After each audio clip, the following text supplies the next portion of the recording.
नमस्कार। आज की इस वीडियो में आपका स्वागत है और आज हम एक विषय पर बात कर रहे हैं, पूर्वाभास की रेखा। आमतौर पर हमने हाथों में देखी है कि बहुत सारे विद्वानों ने पूर्वाभास की रेखाओं पर चर्चा की है, पूर्वाभास की रेखा के बारे में बताया है। ये पूर्वाभास की रेखा होती क्या है, सबसे पहले तो हम ये समझने की कोशिश करते हैं। तो पूर्वाभास की रेखा जिसे हम इंट्यूशन लाइन भी कहते हैं, यानी कि एक ऐसी रेखा जो दिव्य ज्ञान की दृष्टि से देखी जाती है। एक ऐसी रेखा अगर हाथ में हो तो व्यक्ति को पूर्वाभास होने लगता है, होने वाली घटनाओं का पता लगने लगता है। ये आमतौर पर ऐसे लोगों में ये इंट्यूशंस देखी गई है जिन लोगों के हाथ में रेखा है। बहुत सारे विद्वानों ने, पूर्वी और पश्चिमी विद्वानों ने इसकी चर्चा की है। प्रसिद्ध पश्चिमी विद्वान हैं कीरो, उन्होंने भी इसकी काफ़ी चर्चा की है। कुछ लोग शीरो बोलते हैं, कुछ लोग कीरो बोलते हैं उनको, तो उन्होंने भी इसकी चर्चा की है। और भारतीय विद्वानों ने भी इसको महत्व को एक्सेप्ट किया है, माना है। ये रेखा होती क्या है? ये रेखा यहाँ आमतौर पर क्या देखा था, चंद्र से लेकर हाथ में चंद्र पर्वत से कोई रेखा इस तरह से बुद्ध पर्वत तक यदि जाती है तो इसे लाइन ऑफ इंट्यूशन या पूर्वाभास की रेखा कहा जाता है। चंद्रमा से शुरू हुई और पहुंची कहां तक है? बुध तक पहुंची है। अगर ये रेखा इस तरह से धनुषाकार आकृति में चंद्रमा से बुध तक पहुंच रही है तो निश्चित रूप से इस रेखा को पूर्वाभास की रेखा कहा जाता है। अब आज का हमारा टॉपिक क्या है? वैसे मैं इस पर एक वीडियो बना चुका हूं, काफी विस्तृत वीडियो है। यदि वो आपने नहीं देखी है तो मैं उसका लिंक आई बटन में आपको दे दूंगा या आपको उसको एंड स्क्रीन में आपको दे देंगे, तो वहाँ से आप देख सकते हैं। लेकिन मामला यहाँ, आज का मेरा विषय कुछ और है। आज का विषय ये है कि यदि आपके हाथ में पूर्वाभास की रेखा है तो क्या आपको पूर्वाभास हो रहा है? बहुत से लोग मैंने ऐसे देखे हैं जो कहते हैं कि गुरुजी मेरे हाथ में पूर्वाभास की रेखा तो है, इंट्यूशन लाइन तो है, पर मुझे कोई इंट्यूशन नहीं होती। मेरी सिक्स सेंस जो है नॉर्मल लोगों से भी कम काम करती है। तो ऐसा क्यों हो रहा है? आज हम इसी मुद्दे को समझने की कोशिश करेंगे और ये जानने की कोशिश करेंगे कि क्या लाइन ऑफ इंट्यूशन होना ही बस इंट्यूशन होने के लिए पर्याप्त है। तो अब देखिए, अगर हम लाइन ऑफ इंट्यूशन के इफेक्ट को समझेंगे तो निश्चित रूप से हमें समझ में आएगा कि असल में हो क्या रहा है।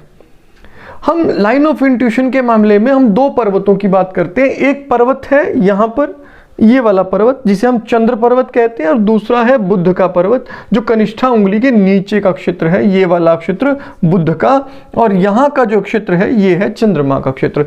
तो आपके हाथ में दो क्षेत्र, एक बुध का क्षेत्र और एक चंद्रमा का क्षेत्र।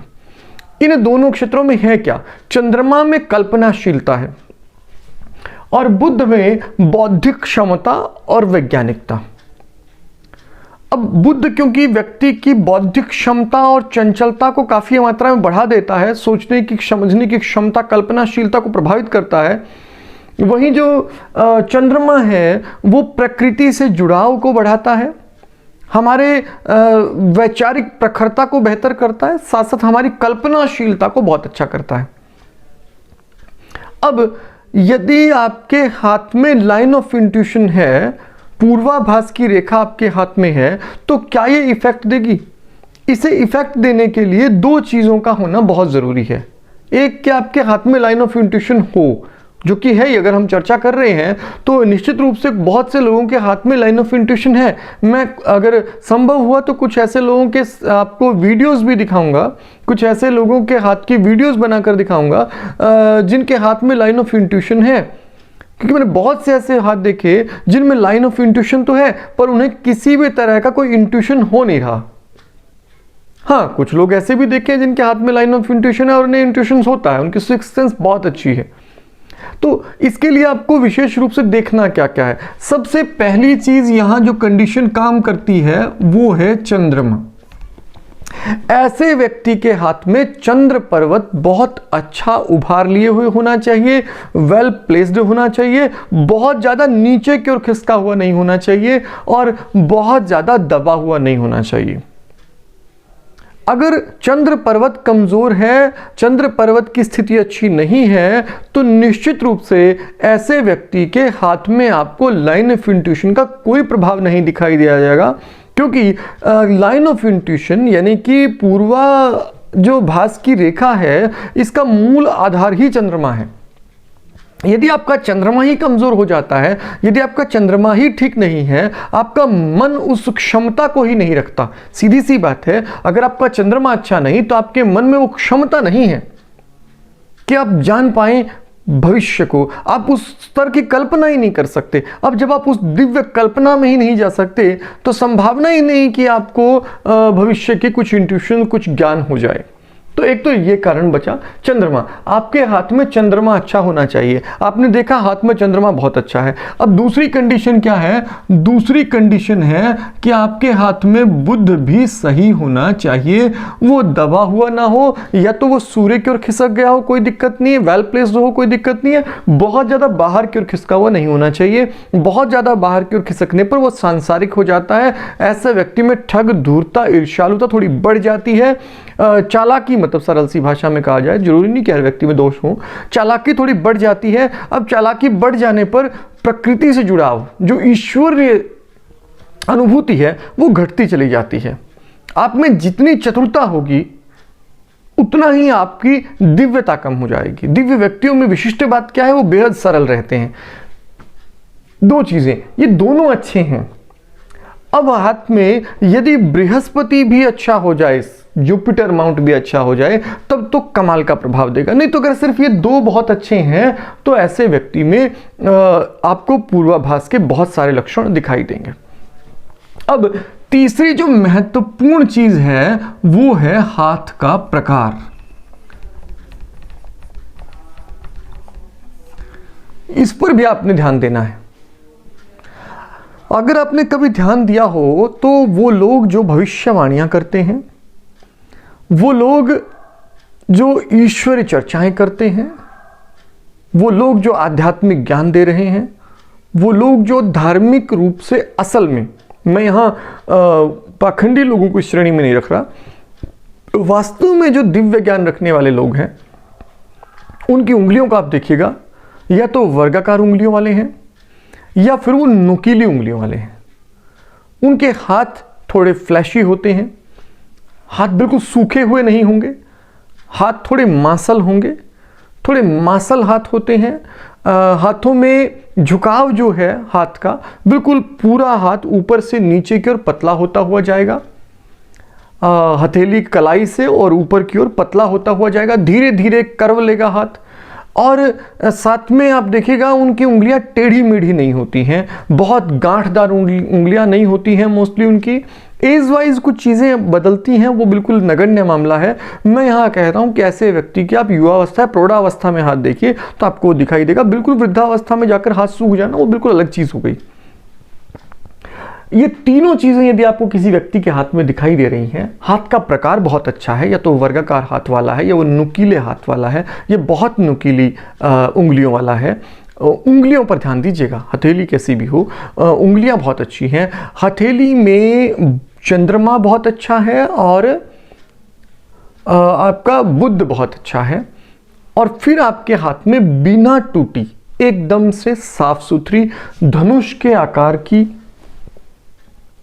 दिव्य ज्ञान की रेखा हो, इसे हम अनुभूति की लाइन वैसे कहें तो ज़्यादा बेहतर है, तो दिव्यानुभूति की रेखा हो, तो ऐसे लोगों को अनुभूति होती है। अब क्या ये व्यक्ति संत होंगे? नहीं, ऐसा नहीं है मामला। संत होना एक बिल्कुल अलग चीज़ है। आपको ऐसा ज़रूरी नहीं है कि संत के हाथ में आपको ये दिव्यानुभूति की रेखा मिलेगी, बल्कि ऐसा मैं मानता हूँ कि मोस्टली संतों के हाथ में आपको ये नहीं मिलेगी। ये है आपके सिक्स सेंस के पावरफुल होने का मामला। इसका मामला संतत्व या दिव्यत्व से नहीं है, इसका मामला है सिक्स सेंस आपकी पावरफुल है। और अब आपको इंट्यूशन बहुत जल्दी होती है, आपको लगने लगता है कि भाई यहाँ तो ये चीज़ बुरी होने वाली है, यहाँ तो ये चीज़ खराब होने वाली है। कभी कभी ऐसे लोग बहुत ज़्यादा अच्छी और सटीक भविष्यवाणियाँ कर लेते हैं। ये गणक नहीं है, किसी तरह की गिनती नहीं कर रहे, कैलकुलेशन नहीं कर रहे, जैसे कि ज्योतिषी एक पामिस्ट करता है। ये उस तरह की कैलकुलेशन नहीं कर रहे, बस इन्हें लग रहा है कि ऐसा होने वाला है, ऐसा होगा और वैसा हो जाएगा। अगर आपके हाथ में दिव्य अनुभूति की रेखा नहीं है, आपका चंद्रमा, बुध और बृहस्पति ये बहुत अच्छे हैं, इस स्थिति में भी अगर ये विशिष्ट रूप से अच्छे हैं, इन पर बहुत पॉजिटिव साइन है, तो इस स्थिति में भी आपको काफ़ी हद तक इंट्यूशन होती है, आपकी सिक्स्थ सेंस काफ़ी हद तक काम करती है। तो इसमें बहुत सारी कंसोलिडेट चीज़ें होती हैं। मतलब मैं आपको बताता हूँ कि एक ही चीज़ से आप फलादेश नहीं कर सकते, एक लाइन से आप नहीं बता सकते कि ऐसे व्यक्ति को दिव्यानुभूति होती है। कुछ लोग जो बहुत जल्दबाज रहते हैं वो खाली इस रेखा को देखकर ही, दिव्यानुभूति की रेखा को देखकर ही बता देंगे कि आपको दिव्य ज्ञान हो जाता है जी, बहुत आपको अद्भुत ज्ञान है जी, आपको इंट्यूशन आ जाती है जी, ऐसा। वो कहेगा नहीं जी मुझे तो ऐसा कुछ होता नहीं है, और वास्तव में उन्हें कुछ होता नहीं है। तो ऐसा कारण क्या है कि इसको आप समग्र रूप से देखना होगा। हमें देखना होगा कि ऐसे व्यक्ति का चंद्र पर्वत, बुध पर्वत, पूर्वानुभूति की रेखा ये सब स्पष्ट होनी चाहिए, टूटी फूटी नहीं होनी चाहिए, साफ सुथरी होनी चाहिए, इनमें पॉजिटिविटी और वेल प्लेस्ड माउंट्स होने चाहिए। अगर ये आपके हाथ में है तो निश्चित रूप से आपको दिव्यानुभूति जो है वो हो जाती है, यानी कि सिक्स्थ सेंस जो है उनकी काम करती है। ऐसे लोग ईश्वर से थोड़ी निकटता महसूस करते हैं, ऐसा लगता है जैसे एक मैसेंजर की तरह काम कर रहे हैं, उन्हें बार बार मैसेजेस मिलते रहते हैं, अचानक से उनका आत्मा कहने लगती है कि हाँ ऐसा होने वाला है। तो मैंने दोनों तरह के लोग देखे हैं, एक वो जिनके हाथ में इंट्यूशन लाइन है और वो काम कर रही है, और एक वो जिनके हाथ में इंट्यूशन लाइन नहीं है, वो भी लोग देखे हैं।